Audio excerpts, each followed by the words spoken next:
If you enjoy extremely spicy food, painful deep tissue massages, or ice baths, good news! You might be a masochist. Better news, you might enjoy today's game. My name is Graeldon, I'm on an impossible journey to review every Steam game in alphabetical order, and today we're playing 1001 Spikes. Let's begin! 1001 Spikes falls into the category of games that I think are named incorrectly, but that I'm not willing to go to the effort of disproving because it requires too much effort. I mean, this is a brutal platformer in the same vein as games like Super Meat Boy, Celeste, and I Wanna Be the Guy, so of course spikes, pitfalls, and various other insta-kill death traps are everywhere. With around 60 levels in the base game and plenty more in the various bonus levels and multiplayer modes, it would simply take way too long to count them all, and even though I love you guys, I'm not... Wait, what? Someone already did it. So how many are there? 3,053! I can only imagine how long that took. A shout out to Ugyu, you have less of a life than I do. We salute you for your efforts. Well, either way, I'm glad we got that cleared up. So, 3053 Spikes released on Steam way back on the 4th of June 2014, and it was developed and published by Nicholas Inc., who you might know from their other more popular games like Cave Story and The Binding of Isaac. Looking at their list of games, it makes me feel like these devs are the indie equivalent of Square Enix, managing to have some great highs and then many lows in between to balance things out. Thankfully, Irrelevant Number of Spikes is one of the better games from their library, and if you hadn't pieced it together yet, it's a tough-as-nails retro 2D platformer firmly aimed at the people that evidently don't have enough adversity in their life, so crave it in digital form. You could say that it's the 2D platformer version of Dark Souls, but that would be derivative, and actually not a great comparison, because Dark Souls makes difficulty enjoyable, whereas this game just makes it frustrating. But also, had this game released in the current day, I absolutely wouldn't be surprised to see a Screen Rant article titled "Dark Souls meets Super Meat Boy in this brutally difficult 2D platformer." Surprisingly, at least 69 Spikes has some story to it, told through a series of cutscenes that showcase some lovely pixel art that explains the basic premise. You play as Aben Hawkins, an Indiana Jones wannabe, and you're heading to the dangerous ruins of Ucampa in search of treasure and to track down your father, who recently mysteriously disappeared. You might not get to see it though, because the game freezes on startup, and according to the Steam discussions, in many cases it simply fails to launch. Thankfully, judging by recent reviews, these issues seem to be largely resolved, but unfortunately, it does suffer from other performance issues. Several times, the frame rate slowed to an absolute crawl, usually in larger levels or when there were large numbers of moving obstacles on screen, making me think there might be a memory leak of some kind. When this happens, trying to continue simply results in the game crashing, so that's fun. I could look past all of this if the gameplay were worth it, and I'm pleased to report that for the most part, it is. Provided you're in the small percentage of players that enjoy these kinds of games. Anyway, the game launches in windowed mode, and the stylized title screen reveals the actual full name of the game: Aben Hawkins and the 1001 Spikes, the Temple of the Dead Mourns the Living. As far as I can tell, this full title name, along with the copyright starting in 1985, are simply homages to the 80s era of gaming and aren't meant to be taken seriously. Thank goodness. In the options screen, we have separate music and sound sliders, a speedrun timer for the super masochists, a full screen mode, and the ability to reassign buttons. The music is worth leaving on, as each world has its own unique chiptune style track that I found quite enjoyable to listen to, although the fact that it restarts the loop on every death may become annoying to some. Personally, I felt it helped with the timing of some levels, but more on that later. Strangely, I found that the music volume slider would sometimes change position after restarting the game. In fact, at one point it had completely turned itself off, which was truly bizarre. Regarding the controls, they are, for want of a better word, weird. Movement is assigned to the arrow keys. A throws a knife to attack enemies and flip switches, D performs a small jump 1 tile in height, and S performs a high jump 2 tiles in height. It's not every day you find a platformer with 2 separate jump buttons, and this control scheme can take a bit to get used to. Also, despite the Steam store saying there is partial controller support, I can confirm this is a lie, at least regarding my efforts to get my PS5 controller functioning. And on that note, why do PC games insist on assigning character movement to the arrow keys? Every console since the NES, or technically the Game & Watch consoles, but let's not be pedantic, places the D-pad or thumbstick for movement on the left side, not the right. This means it takes a while for my brain to get used to controlling movement in the opposite way to normal, and I'm absolutely using that as an excuse for why I died so many times, because my aging reflexes have nothing to do with it.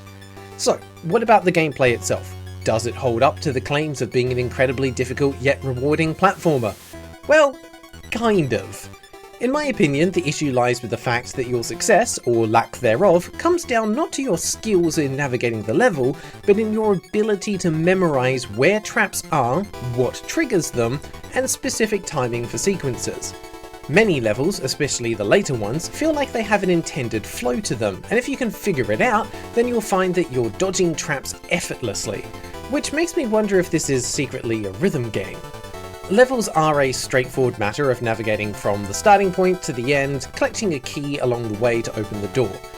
For the Ucamper levels, there's also a golden skull hidden somewhere, which acts as both the game's collectibles for unlocking alternative outfits or characters, and as an extra life. The biggest gimmick of this game is that you start with 1001 lives, and there are limited ways to replenish them. So if you're able to consistently grab a golden skull during your attempt at a level, it at least means that your remaining lives will stay steady instead of depleting. I was going to say slowly depleting, but the reality is that your lives will sometimes last only a matter of seconds before coming to an abrupt end. The first few levels act as the tutorial with helpful hints provided by talking rats, and no, these are never explained. The different types of traps are also gradually introduced, starting with basic spikes, then hidden spikes, falling blocks, spike shooters, timed spikes, switches, and scorpions. There's plenty more you'll encounter later, and thankfully you've got enough lives that a little trial and error will usually be enough to help you get through without too many deaths. For the most part, the levels are quite diverse, rarely reusing ideas too frequently. Sadly, it was in the second set of levels in the Antarctic that this changed. First, it was the penguins.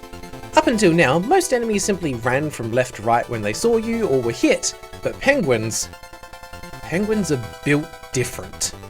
I swear, they've got a taste for human flesh, and they're hungry. Just look at the murderous little freaks. You think they're cute? Wrong! That's just a front to lull you into a false sense of security so they can beat you to a pulp and feed you to their family.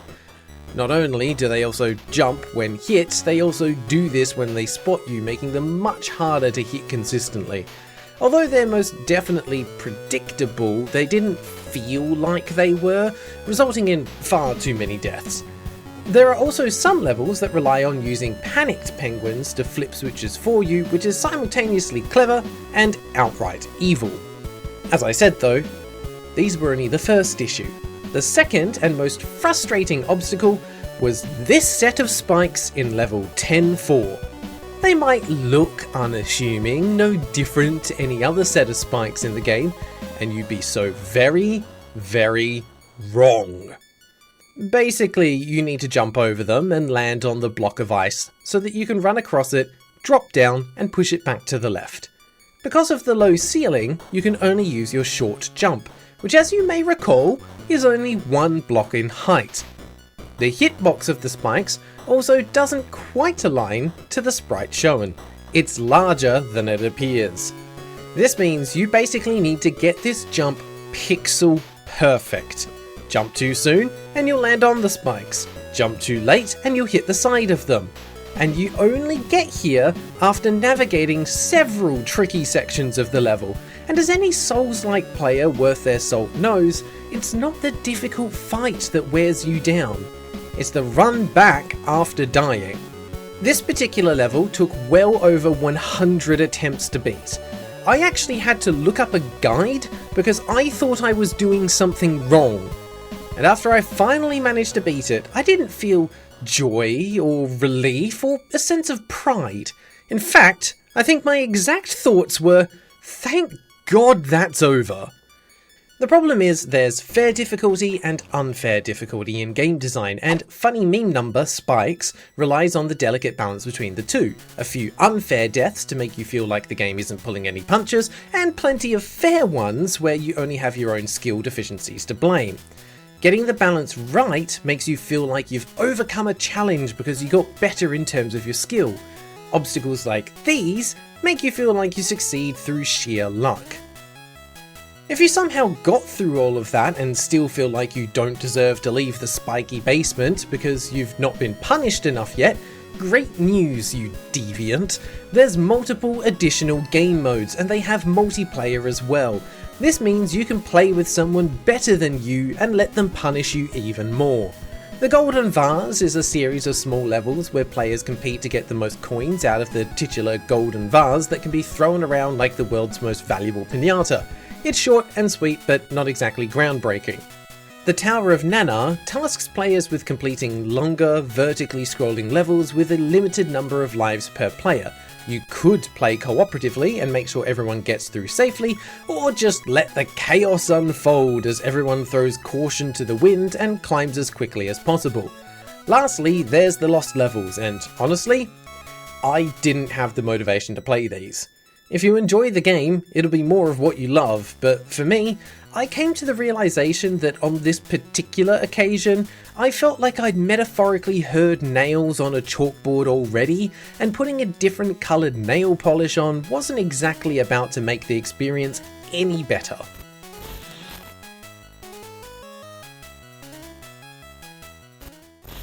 After finishing the game, I was left with two thoughts. This game is longer than it needed to be, and at $21.50 dues, it's more expensive than it needs to be.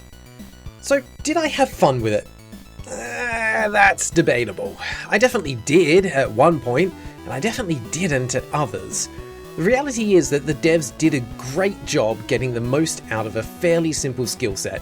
There's no complicated combo moves or techniques to master, they simply got creative with the level design to create interesting challenges for the player to overcome and sprinkled in some secrets to discover. If you're the kind of person that can get pulled through a game by the gameplay or challenge alone, then you'll probably enjoy this quite a bit.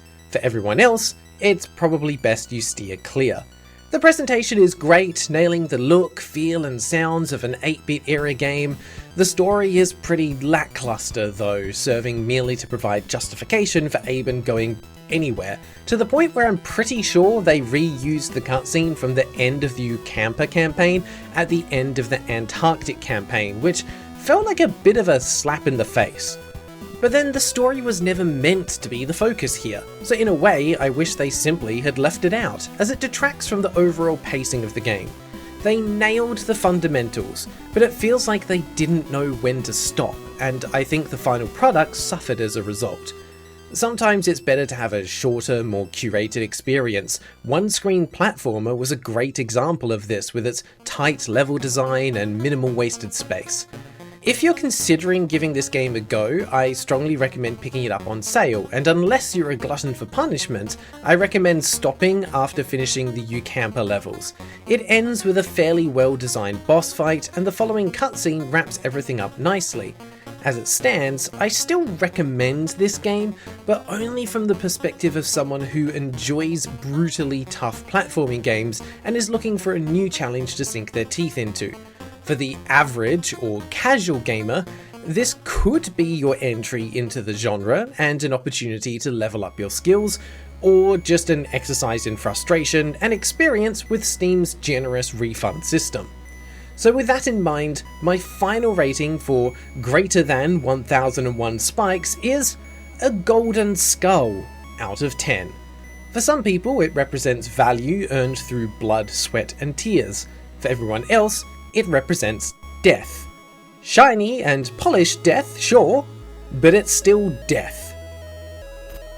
Welcome to the end of the video. As always, thank you to all the Crusaders and Templar Knights for supporting the channel, especially our noble knights, Azazel, Daydos, Kartoffeljäger 3, Negi Malevolent, Chev _, and the Crabs. And an extra special thank you to our 5 Knights of the Holy Grail. 100% Normal Human, Automatistic, Fuchs Card Expo, Freaky Feline, and Matey 8. If you'd like to support the channel, check out the membership options below, or just remember to like and subscribe, that helps too. That's all for now, so if you made it this far, here's a sneak peek of the next game. And until next time, take care.